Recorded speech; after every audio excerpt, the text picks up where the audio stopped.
the other reason I'm excited is Father's Day. Like, it is Father's Day. And so I want to say big ups to all the dads that are out there. Listen, and if you're not a dad, please understand that there's probably opportunities right around you to be a father like one. Because there's plenty of children who don't have a dad in their life. So look for that opportunity. Also, some people have a hard time with Father's Day sometime because maybe you didn't have a great relationship with your father. Maybe that's the case. Here's what I would recommend. Anything that your father lacked, the father fully makes up for 100+%. So do not let your horizontal relationship with a father affect your vertical relationship with the father. I just want to kind of throw that out there. So with that being said, one of the greatest things I've ever been called is dad, like for real. And my kids are amazing. So listen, instead of me sitting down and telling you about my kids, why don't I stand up and do it? I love being a dad. Like, that stuff is the best. It's one of the best responsibilities. I got 5 kids. Yeah, man. And I travel a lot, so I can see them all.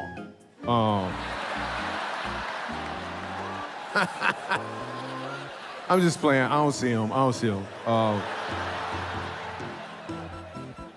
No, I do have 5 kids, and whenever you have a big family, you have to figure out ways to save money, right? We want to get our family pictures taken. That stuff was expensive. So we did to save money, right? So we all got in the front seat of the car, look both ways and rent a red light. That's what we did. Yeah.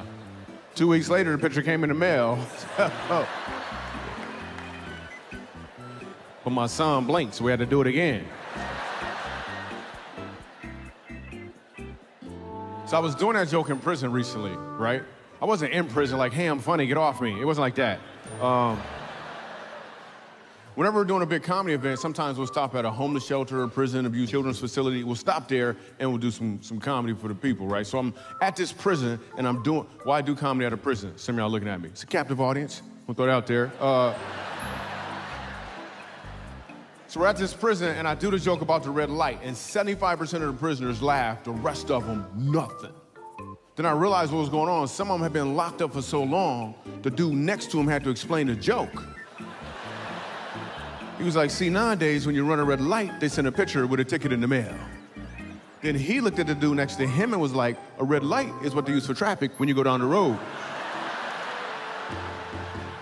And then he said, a road is what they use. Where am I right now? I don't work that hard to find comedy. It just kind of shows up. I took my daughter to get a toddler bed, and it came with a 20-year warranty.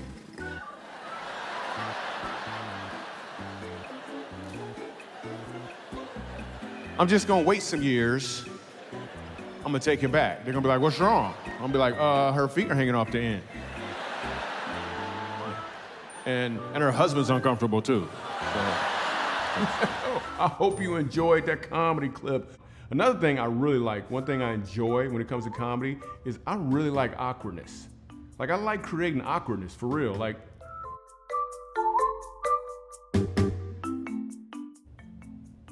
did you just feel it just now? It was weird. You got ready to turn, like, did this thing just freeze up? Nah, I just created some awkwardness. It is so much fun. Like, I literally enjoy doing that. So with no further ado, let me show you how this kind of unfolds sometimes.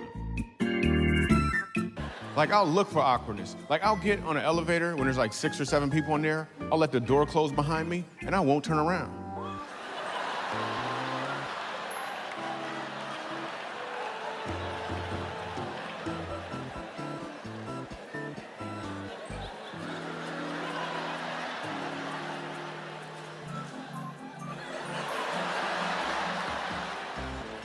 And then I'll say something random like, my shoes are on upside down.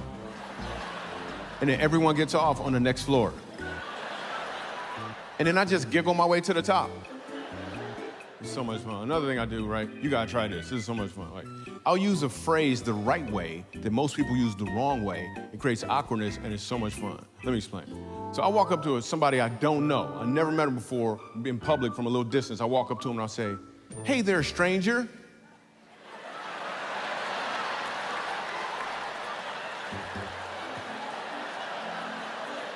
Haven't seen you in forever.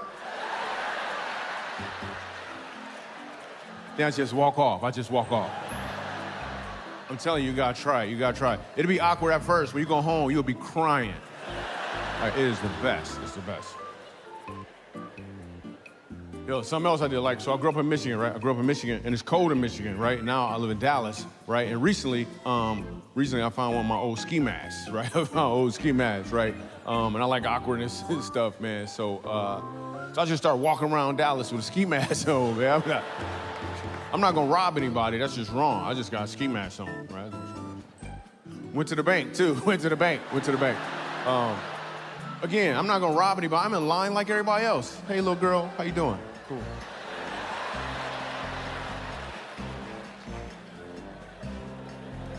Reason I went to the bank is because, what they gonna do? Have you seen the security guards at the bank? It's like one extreme or another. Some young dude, pimples on his face, he really an insecurity guard. Or it's like a super old dude with 6 hearing aids, a social security guard. And they never got a gun. They got a walkie-talkie. You're not a security guard. You a tattletale. That's what you are. A grown man tattletale. That's what you are. You ever been on a job interview and partway through you realize, I don't want to work here. Yo, at that point, don't bail on the interview. You should have fun. Flip the whole interview. They say something like, so tell me a little bit about yourself. You're like, you know what? You go first. Let me ask you a question. Where do you see me in 5 years?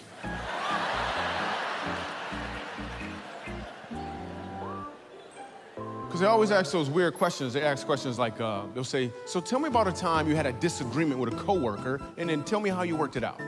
Like, oh, okay. Oh, yeah. So I had a colleague who actually took credit for some work I did. They didn't do anything on the project. I fully did it, and they took all the credit. So what I did, right, I walked over to their cubicle, right? And then fast forward, here I am,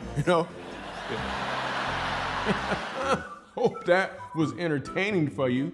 So listen, now there's a clip that I want to share with you. But let me set it up first, right? A while ago, me and my wife, quite some while ago, we were looking at some old home videos. And the clip I'm gonna share with you is a video of our youngest daughter being born. It's not her being born, because I'm not gonna share that clip with you, because that would be a little past my awkward level. So, let me set this up. I actually took this video. The video you're about to watch, I took this video, but I didn't understand the power behind it until I sat down and actually watched this video. So, my daughter is 2.5 minutes old, right? And she, the nurse has her, and they got her under that little chicken light thing, the little lamp, the little chicken warmer thing. I don't know what you call it. Ask Travis, he might know. Anyway, so they got him under the little chicken light thing, and the nurse is about to clean her up. And I'm sitting there recording, and then she starts to cry.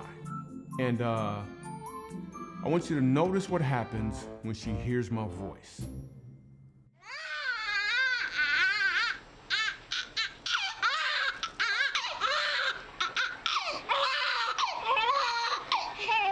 It's okay, Portland. Look, I'm right here. It's okay. I'm right here. We're doing just fine. It's okay. I'm right here. Yeah, it's okay, baby. It's okay. Yeah, that was pretty doggone powerful. So listen, it's 7.5 minutes so later, and the nurse is done cleaning her up, and she starts to cry again. I speak up, and she stops crying again. But I want you to notice what happens when I tell her I love her. Your mom hold you. Portland, it's okay. It's good. I'm right here. I am right here. I love you. Yeah, I'm right here. It's okay. So that was pretty powerful. Here's what I want you to catch from this video. There's going to be times in life, or maybe you're going through this right now, where you've been hurt, people let you down, things don't seem to be working out the way you want it to be, or maybe you're just frustrated, even to the point of tears. The key thing to do in those moments is to be still and listen for the Father's voice. Because he is talking to you. And what he wants you to know is that he's right here. He loves you. All you have to do is open your eyes.